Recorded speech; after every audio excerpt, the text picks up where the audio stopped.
So this is venture finance for founders. Let's now add an option pool to a simple financing.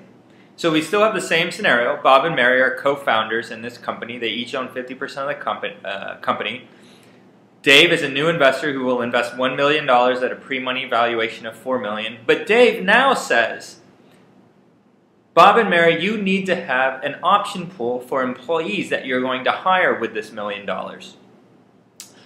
I would like you to set up a 20% post-money option pool for these employees, which means after the financing, 20% of the company will be allocated specifically for employees and their options.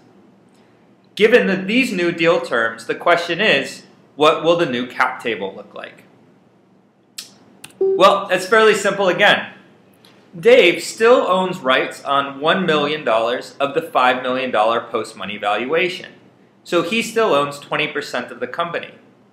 However, now an option pool has been created, and this option pool, by design, is 20% of the post-money cap table.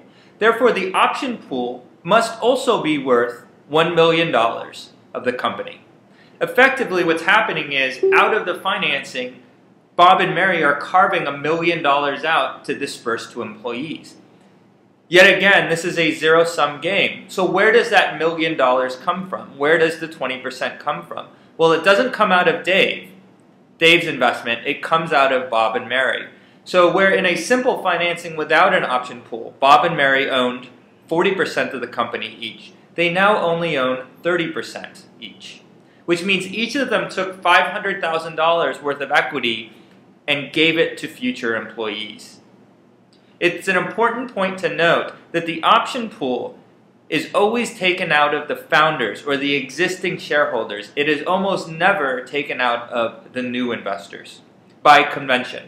You could certainly design a financing where the option pool dilutes the new investors, but it's very rarely done. And when investors and founders negotiate term sheets, the most common source of conflict is how large should the option pool be? Because the investors would like a larger option pool to attract the best talent, and it costs them nothing, but the founders pay for the entire pool themselves.